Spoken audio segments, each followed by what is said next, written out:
Kita senantiasa mendoakan saudara-saudara kita yang masih dalam perjuangan bertahan hidup di tengah-tengah musibah yang Allah beri.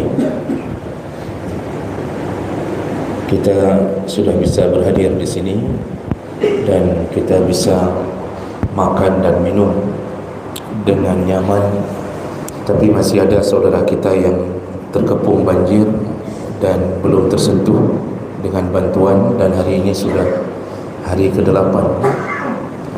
Ada yang sudah meninggal dunia karena kelaparan, ada yang meninggal dunia di dalam banjir, dan semua mereka insyaAllah mendapatkan pahala syahid di sisi Allah Subhanahu wa ta'ala.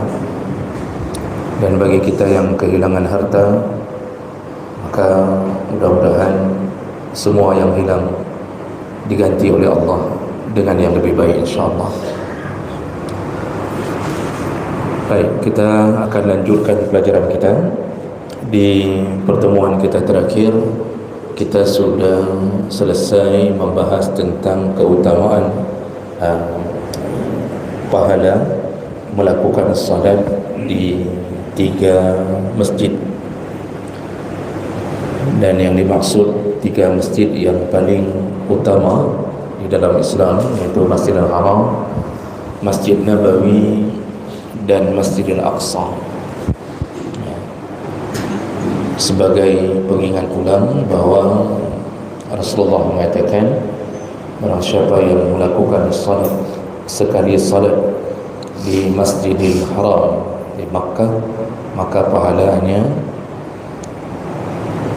itu sama dengan melakukan salat 100,000 kali di luar Masjidil Haram, kecuali Masjidul Nabawi dan Masjidil Aqsa. Kemudian barang siapa yang melakukan sekali salat di Masjid Nabawi di Madinah, maka setara pahalanya dengan 1,000 kali salat di masjid yang lain, kecuali Masjidil Haram dan Masjidil Aqsa.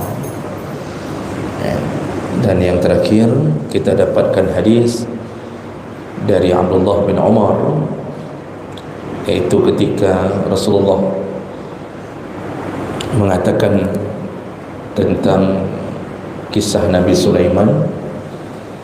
Jadi Nabi Sulaiman ini ketika membangun masjid Masjidil Aqsa, iaitu Baitul Maqdis, kita tahu bahawa Baitul Maqdis ini dibangun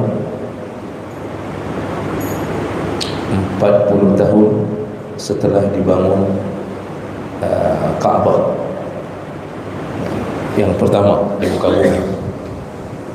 Nah, jadi Nabi Sulaiman kemudian membangunnya dengan baik. Lalu saat itu Nabi Sulaiman berdoa. Nabi Sulaiman berdoa. Ini hadis riwayat Bukhari Muslim. Ada 3 doa yang dipanjatkan oleh Nabi Sulaiman kepada Allah Subhanahu wa taala, dan ini kita ketahui dari Nabi kita Muhammad. Doa yang pertama yaitu beliau meminta agar tidak ada seorang pun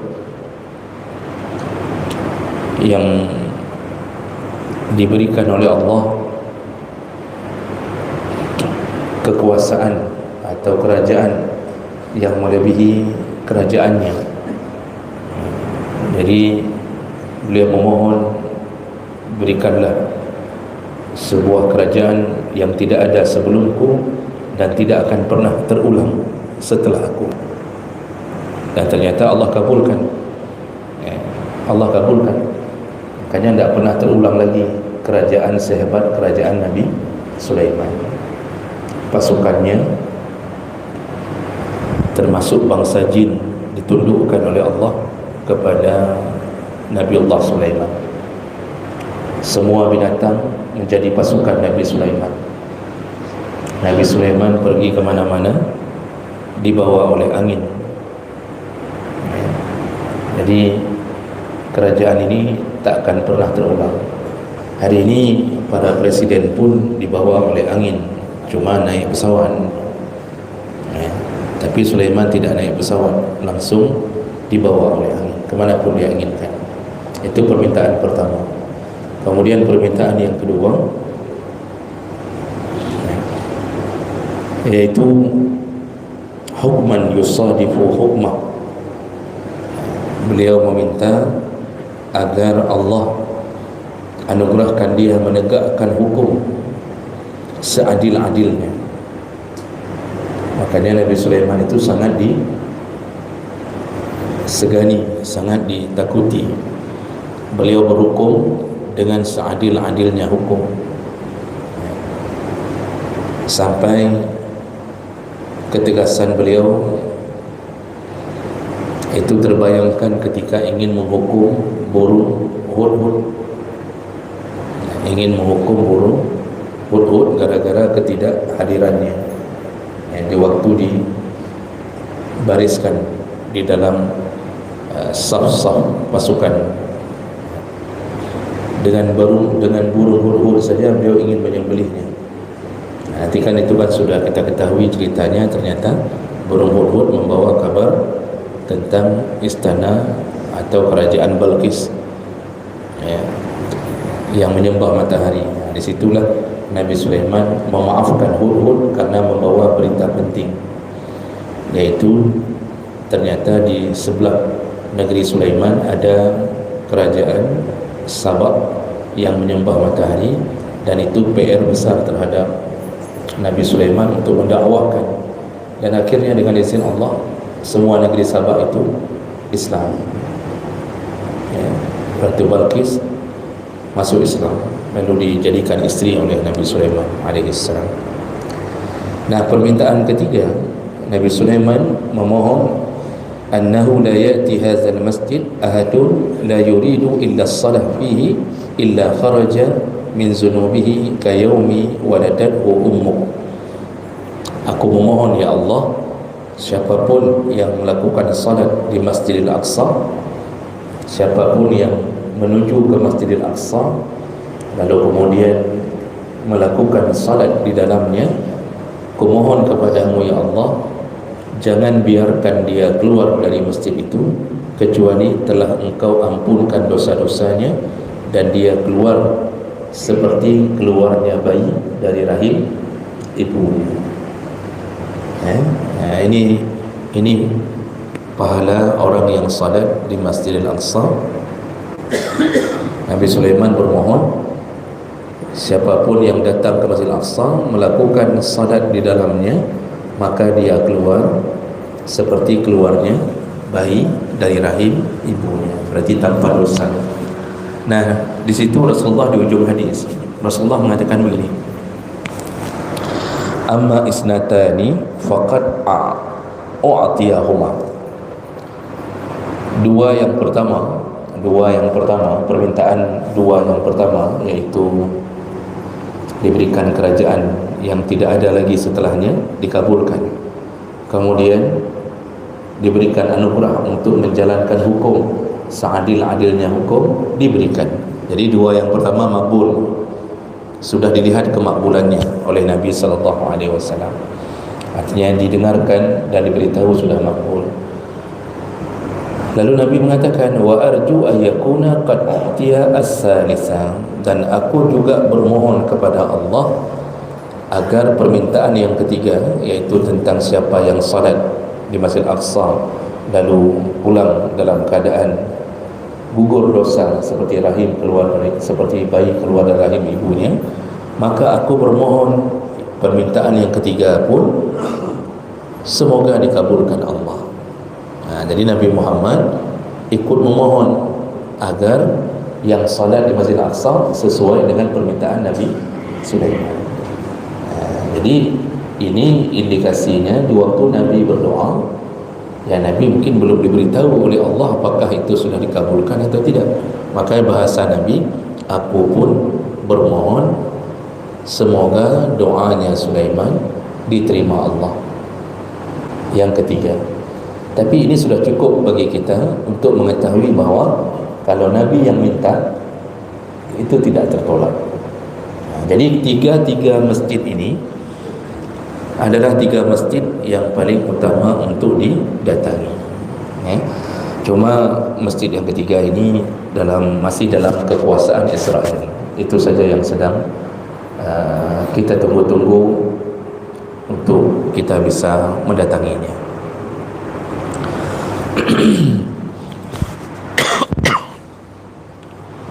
Baik.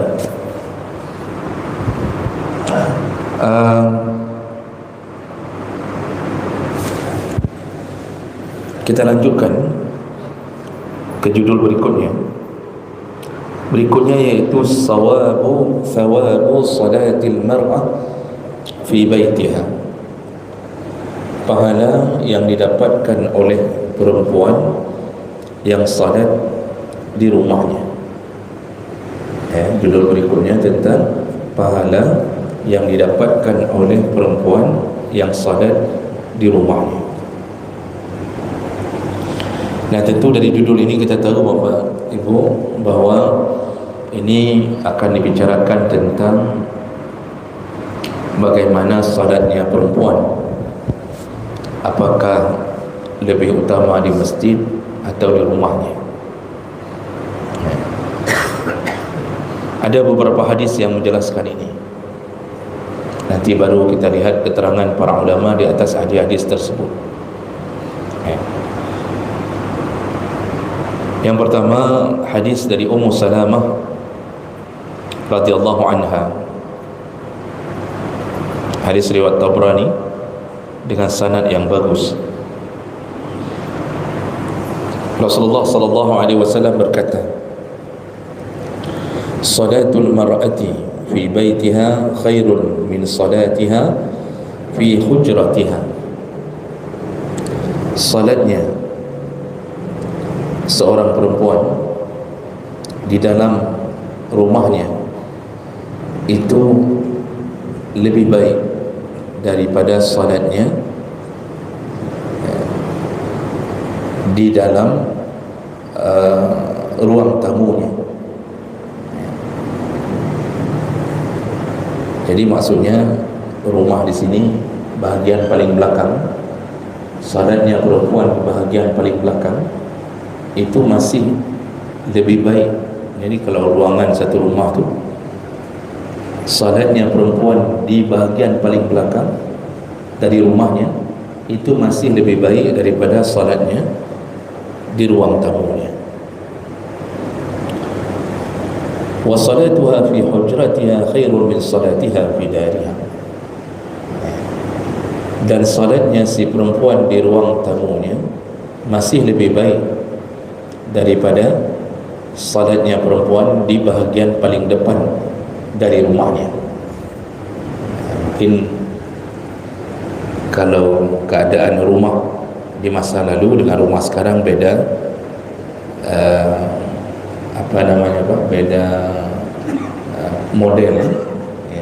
Jadi Nabi ingin bilang salat di ruang tamu yang mungkin bisa jadi di ruang tengah yang dimaksud itu masih lebih baik daripada salat di bahagian yang paling depan. Lalu disambung lagi, wa salatuha fi dariha khairun min salatiha kharij. Salatnya di bahagian depan paling rumahnya, bahagian paling depan dari rumahnya itu masih lebih baik daripada salatnya di luar rumahnya. Jadi hadis ini Nabi ingin menjelaskan tentang perempuan itu malah semakin jauh ke dalam rumahnya dia salat, maka semakin baik. Maksud di sini bukan disuruh salat di dapur rumah. Jadi ini ibu-ibu jangan sampai pulang salat di dapur semuanya. Dapur tetap tempat memasak. Maksud di sini bahasa kiasan Nabi, begitulah kondisi perempuan. Salatnya di dalam ruangan sempit di paling belakang masih lebih baik daripada salatnya di teras rumahnya.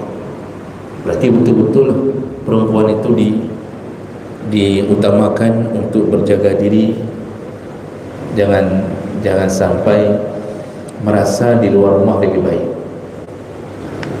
Ini belum selesai ya ibu-ibu, jadi jangan merasa kapan dah nyokok kata je mesti dah nyokok, enggak, ini belum selesai. Ini saya baru baca hadisnya ya. Jadi jangan merasa nyok aku jali enggak, ini belum selesai. Ya, saya akan mencocokkan dengan waktu juga. Berat dan bagah belum bahas si akabi hotel ke handu pumugali ya, maka kita mencocok-cocok sih kan. Ini ada beberapa hadis yang menyebutkan ini. Hadis yang kedua dari Ibnu Umar radhiyallahu anhu, Rasulullah sallallahu alaihi wasallam berkata, al-mar'atu aurah, perempuan itu aurat, wa innaha idza kharajat min baitiha istashrafaha syaitan.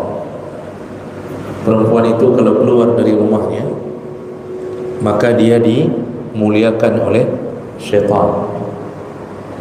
Maksud dimuliakan di sini, syaitan berusaha membuat perempuan keluar dari rumah dan menjadi daya tarik bagi laki-laki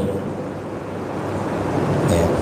Maka dimuliakan itu maksudnya dipoles oleh syaitan agar laki-laki tertarik melihat perempuan. Wa innaha la takunu aqrabu ila Allah minha fi qa'ri baitiha. Makanya kata Rasulullah, sesungguhnya perempuan itu lebih dekat dengan Allah apabila dia berada di kamar paling ujung dari rumahnya ya. Ini kembali bahasa kiasan Nabi, perempuan itu kalau keluar rumah itu dihiasi oleh syaitan. Oleh karena itu jangan sampai syaitan berhasil mendapatkan kesempatan untuk membuat banyak orang berdosa dengan kehadiran perempuan.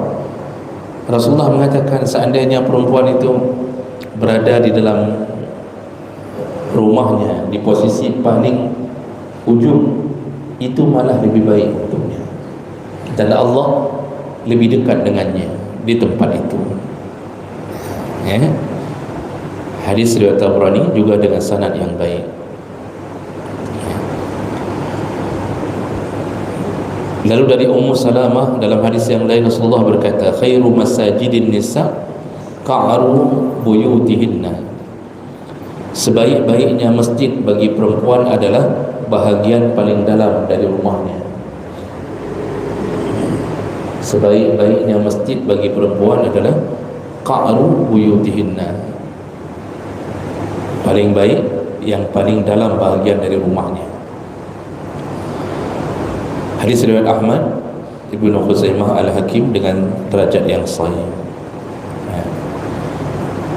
Dalam hadis yang lain dari Ibnu Khuzaimah, dari Ibnu Mas'ud, riwayat Ibnu Khuzaimah dari Ibnu Mas'ud radhiyallahu anhu, anna Nabi sallallahu alaihi wasallam qala, inna ahabba salatil mar'ah ila Allah fi asyaddi makanin fi baitiha dhulma.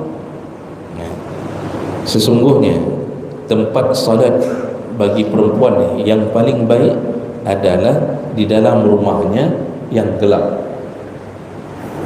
Kata Rasulullah, sebaik-baiknya tempat perempuan untuk salat adalah di dalam rumahnya yang gelap. Maksudnya daripada ke masjid, maka dia lebih utama salat di rumahnya yang gelap.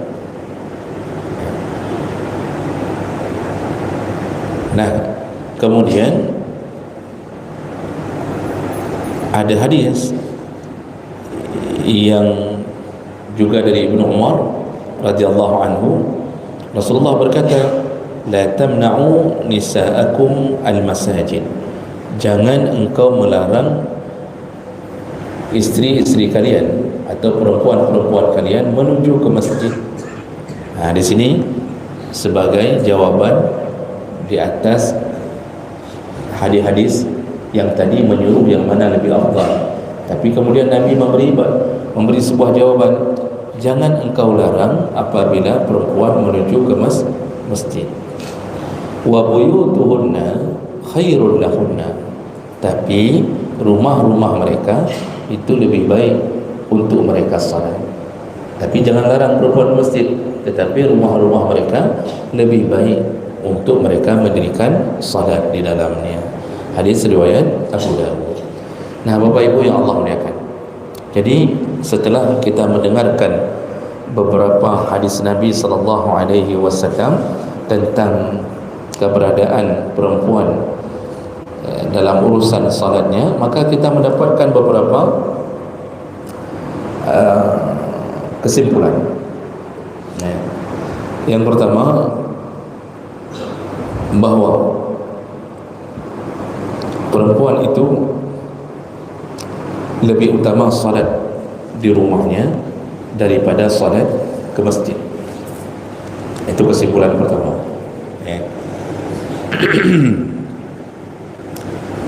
Bahasa lebih utama salat di rumah, kan Nabi ingin mengatakan bahawa kalau di masjid, janji Nabi terhadap orang yang solat di masjid 27 derajat lebih besar daripada solat di rumah. Nanti dalam hadis riwayat Muslim 25 derajat lebih besar pahalanya daripada solat di rumah. Nah, apakah kemudian perempuan terhalang mendapatkan pahala itu? Jadi karena tadi bahasa Nabi begat main rumah, sedangkan pahala solat di masjid lebih besar sampai 25 kali lipat minimal, ya.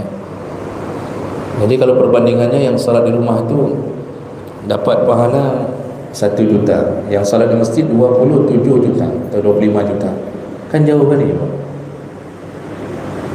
Kita kalau disuruh pilih kerja jadi PNS dengan gaji 3 juta contoh, lalu ditawarkan pilihan kedua, atau mau kerja di perusahaan, ya, gajinya 25 kali lipat, berarti kalau 1 juta gaji 25 kali lipat 25 juta, kalau 3 juta 75 juta, misal contoh, ya.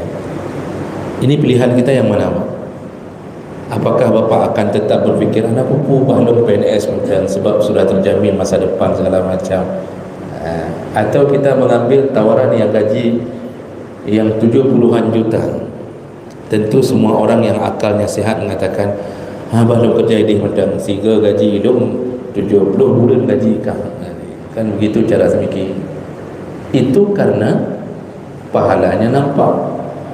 Kenapa hari ini orang tak mau ke masjid? Karena tak nampak, ya.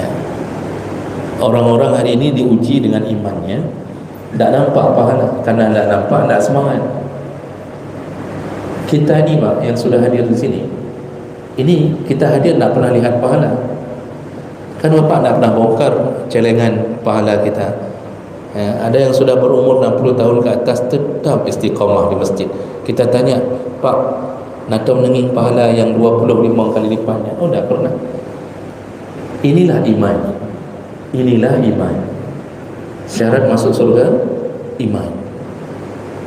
Ciri-ciri iman yang paling tinggi, alif lam mim zalikal kitabul la raiba fihi hudan lil muttaqin alladzina yu'minuna bil ghaib. Mereka percaya dengan yang gaib. Apa yang gaib? Pahala, surga. Tapi mereka percaya pasti kami dapat pahala, nanti kita ambil di akhirat. Makanya Bapak Ibu, Masya Allah, saudara-saudara kita yang ahli masjid, ketika meninggalkan masjid selama-lamanya pergi menghadap Allah, maka dia pergi dengan harapan mengambil semua kelelahannya. Cukup indah meninggal ulun masjid, ya. Ini kalau kita dengar kabar di grup WA telah meninggal dunia Fulan bin Fulan, kita lihat, Masya Allah, bapaknya. Bapak itu kan yang di masjid terus-terusan, kan bapak itu yang berada di saf pertama terus-terusan, meninggal. Maka dia meninggal dengan harapan yang sangat besar. Di sana barulah dinampakkan amalnya. Tapi kalau meninggal tak pernah ke masjid, meninggal ya, apa da'a ya. Waktu dipanggil jenazah saja apa da'a, dia bilang innalillah, telah meninggal, apa da'a, ya. Hantar bijak masjid mesti ke api. Adakah orang yang mengatakan Masya Allah, mudah-mudahan kau ampun? Alah, mai peduli kan? Ya. Itu contoh. Jadi besar sekali pahala salat di masjid. Lalu bagaimana nasib perempuan? Kalau seandainya Nabi menyuruh salat di rumahnya, bagaimana nasib perempuan? Nah, disinilah kita harus pahami.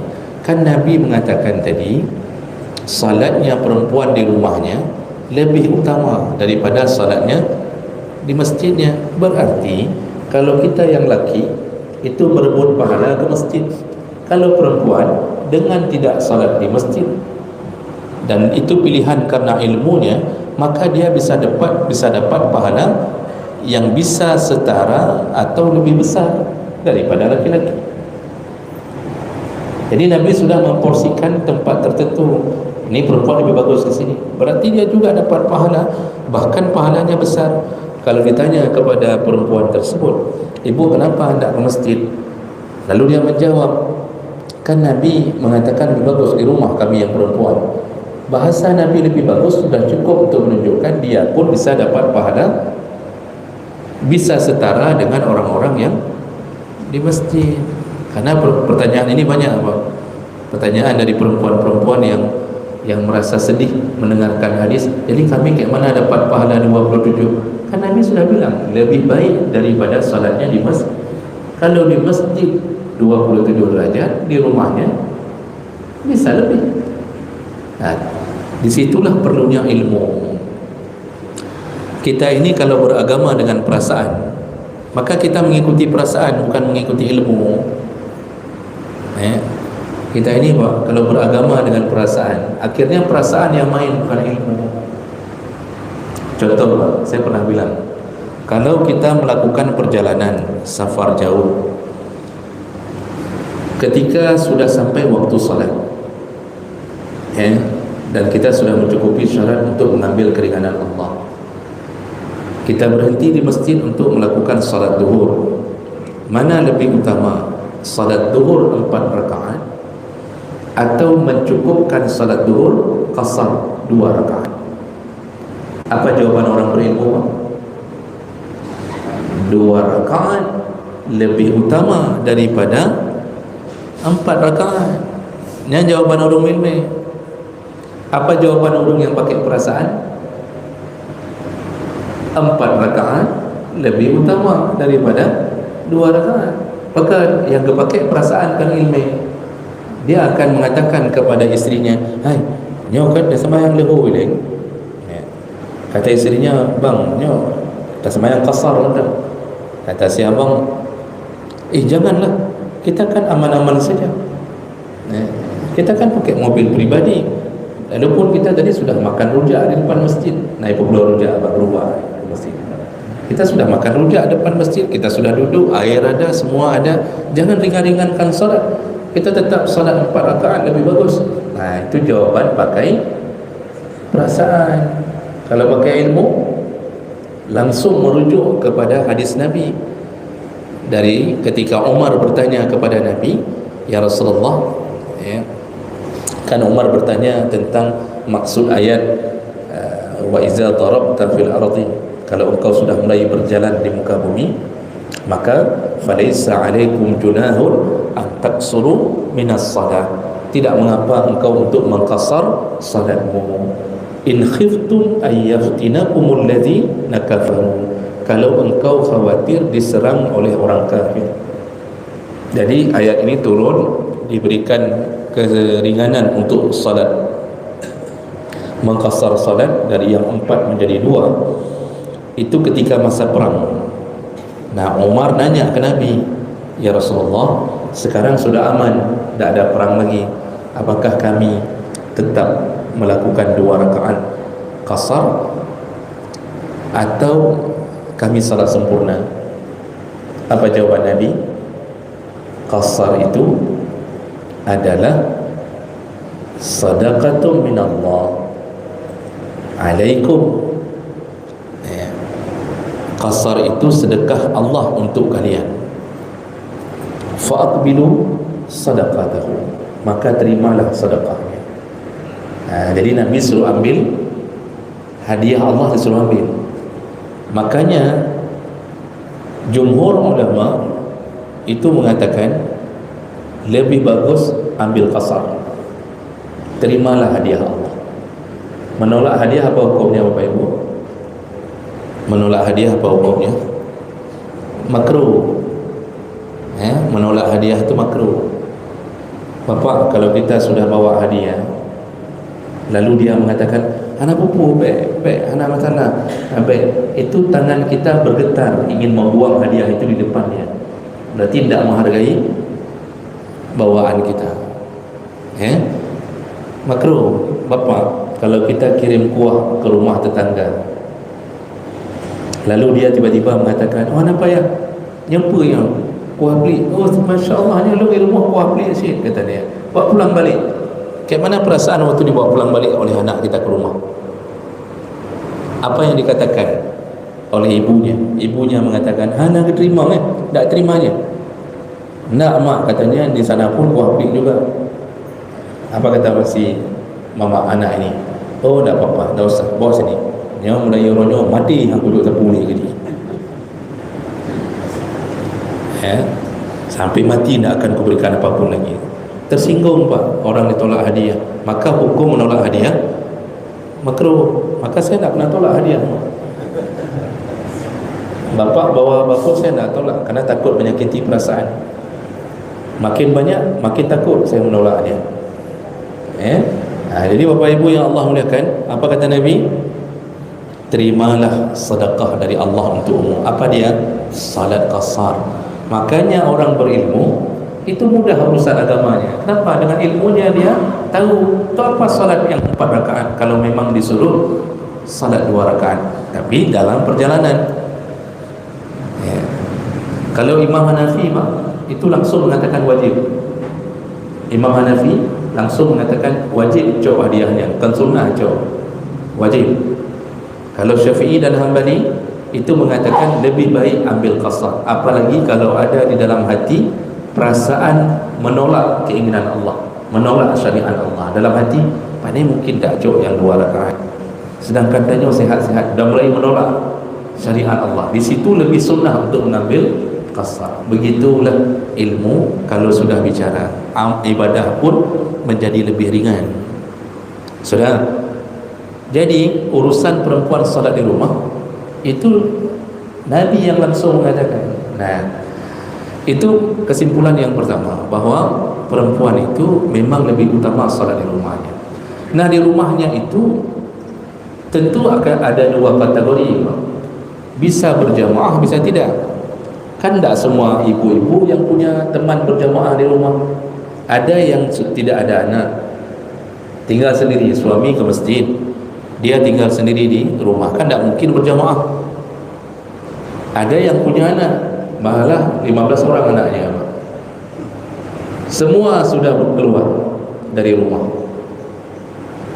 Yang 14 sudah kahwin, sudah dibawa lari sama anak orang, diculik sama anak orang, dikahwini, bawa lari. Anak-anak kita 14 orang, ada yang menculik, ada yang diculik. Yang tinggal di rumah kita tidak ada. Satu orang kadang-kadang masih kecil sekali misal, akhirnya tidak bisa juga jadi teman salat. Otomatis hadis Nabi ketika mengatakan perempuan lebih bagus salat di rumahnya, itu kan tidak mesti berjamaah di rumah kalau tidak ada teman berjamaah. Kalau ada anak perempuan di rumah, ya di situ tetap lebih utama berjamaah. Jadi perempuan sesama perempuan berjamaah di rumahnya lebih utama lagi. Jadi ini poin pertama, perempuan lebih utama solat di rumahnya. Poin kedua, Nabi ingin mengatakan kenapa perempuan dilarang, bukan dilarang, kenapa perempuan diutamakan solat di rumah. Alasan yang disebutkan Nabi apa? Perempuan kalau keluar dari rumahnya maka dihiasi oleh syaitan.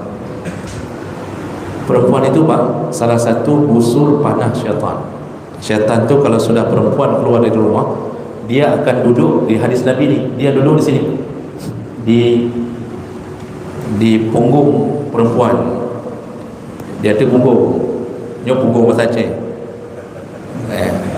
bahasa Indonesianya pantat. Kalau punggung bahasa Indonesia kan ini ruang. Ni punggung saja, dia ada punggung di atas pantat. Di situ Nabi mengatakan duduknya syaitan kalau perempuan sudah keluar dari rumah. Kenapa di situ? Di situlah laki-laki akan melihat keindahannya. Bak gejak kuda, ya. Itu mau laki-laki biasa sampai ke ustaz bayangin dia ni dah. Beres dah ibunya, beres dah. Ya. Apalagi yang masih gadis-gadis dihiasi oleh syaitan. Jadi ternyata itu memuliakan perempuan, dan jangan sampai perempuan dijadikan alat oleh syaitan untuk membuat dosanya 1000 laki-laki. Karena kita laki-laki kalau normal kita pasti menyukai perempuan normal. Jadi tidak usah malu mengatakan bahwa kita menyukai perempuan. Itu kita menunjukkan normal. Yang membuat kita suka perempuan siapa? Allah. Zuyyina linnas hubbus syahwat minan nisa. Perempuan, laki-laki itu dihiasi syahwat terhadap perempuan. Jadi yang membuat kita syahwat terhadap perempuan bukan bandotnya kita. Ya Bapak Ibu. Jadi kalau ditanya oleh orang, "Pakan galak tak kena? Kacik bandot panena?" Laki-laki kalau normal suka perempuan, kalau tak normal baru suka laki-laki. Kalau dia menyukai laki-laki, berarti dia tak normal. Kita yang normal suka perempuan. Jadi jangan pernah mengatakan ustaznya sangat agak kena batani. Ada normal ustaznya. Kalau bapa mendapatkan ada tengku atau ustaz yang agak kena, dia ada normal. Memang Allah yang titipkan rasa syahwat itu. Karena itulah kita mencintai perempuan, menyukainya. Kalau tidak ada syahwat pada diri laki-laki terhadap perempuan, ibu-ibu ni cukup banyak yang menjadi perawan tua. Anak nak kahwin dong, so kena kahwin ngandung. Pak kecil anak galak kerana ni, jangankan pak kecil, tukang gali parit mudah anak galak kelung. Semua anak dia suka, jadilah perempuan tua semuanya. Dan makanya perempuan dilarang keluar dari rumahnya. Walaupun untuk salat, bukan larang ya, dianjurkan untuk salat di rumahnya demi menjaga agar tidak dijadikan usul panas syaitan. Nah, kesimpulan ketiga, walaupun begitu, mohon maaf saya sambung sedikit Pak. Sepakat para ulama, saya nak baca lagi per mazhab, sepakat 4 mazhab mengatakan karena masalah tadi, masalah perempuan bisa menimbulkan fitnah di luar rumahnya, maka mereka sepakat mengatakan kalau perempuan itu nisaun ajuz, perempuan yang sudah tua renta, kadua, yang tidak lagi mungkin menjadi daya tarik laki-laki, syaitan pun tidak menjadikan dia lagi sebagai usul panah. Jadi misal nenek-nenek kadua, ubur, sudah keriput kan, misal begini kan, ini udah turun semuanya, ini turun semuanya, ini turun semuanya Pak. Yang kaki turun ke bawah kaki semuanya. Contoh, sudah naik kaum munam turun, itu keluar dari rumah dilihat masyaitan. Sangnya hanacan dah bergerak ni hanjiran ni sang. Itu maksudnya apa? Tak bisa lagi dijadikan itu kan. Ini tak apa-apa, sepakat para ulama tak apa-apa dia salat terus-terusan di masjid. Ini saya dah baca lagi pandangannya, waktu kita singkat 5 minit lagi. Mereka yang sudah tua-tua, yang tidak lagi ada daya tarik bagi laki-laki untuk melihatnya, itu tidak apa-apa untuk salat di masjid. Makanya ibu-ibunya mau salat 5 waktu di masjid boleh. Ibu-ibu yang sudah kira-kira merasa diri sanglum hendak menari ini, coba lihat di cermin dulu. Tapi kalau lihat di cermin biasanya cerminnya yang dipecahkan biasanya. Jadi kalau sudah merasa diri lu kat Tuhan atau puli kau tahu galak akan lu. Itu yang model kayak gitu boleh ke masjid walaupun 5 waktu terus-terusan.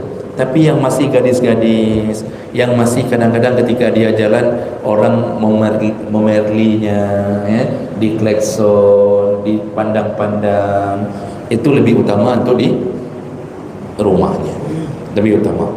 Apalagi janda-janda kembang. Kalau janda tak berkembang mungkin okey lah. Ini janda-janda kembang itu lebih utama untuk di rumahnya. Begitu. Terakhir, Kesimpulan yang terakhir, Nabi akhirnya juga membatasi dengan mengatakan walaupun salat di rumahnya lebih baik, tetapi tidak terlarang perempuan ke masjid. Tidak terlarang, mau yang gadis, mau yang ini, yang itu boleh ke masjid. Cuma usahakan jangan menimbulkan fitnah. Dan sekarang kan masjid rata-rata sudah pakai ini pembatas semua. Nah, itu juga salah satu cara untuk menghalangi fitnah. Dulu yang dimaksud oleh Nabi adalah kalau tidak ada batas antara laki-laki dan perempuan, bolehkah perempuan datang untuk salat Jumaat? Ini perempuan boleh ke masjid, tapi lebih bagus rumahnya. Nah, bagaimana kalau mereka datang untuk salat Jumaat? Ada beberapa masjid, Pak, yang saya pernah khutbah, itu di sudutnya itu dibuat ruangan khusus untuk perempuan salat Jumaat. Jawaban para ulama, boleh. Perempuan itu salat Jumaat boleh di masjid dan gugur salat zuhurnya, tidak perlu salat zuhur lagi. Cuma kalau ditanya mana lebih utama, salat zuhur di rumah atau salat Jumaat ke masjid, tentu salat zuhur di rumah lebih utama daripada salat Jumaat ke masjid. Hari-hari biasa saja disuruh salat di rumah, apalagi hari Jumaat, hari berkumpulnya laki-laki. Tengah tempat guru agama kan ajak tanya kenan. Sampai khatib-khatib pun tak bisa khutbah lagi, kada wengi, kada urina. Itu pun lebih bagus solat zuhur di rumah. Ya, baik, kira-kira begitu pelajaran kita. Dan ini ibu-ibu bukan bermakna tak boleh datang lagi ke masjid, dibolehkan.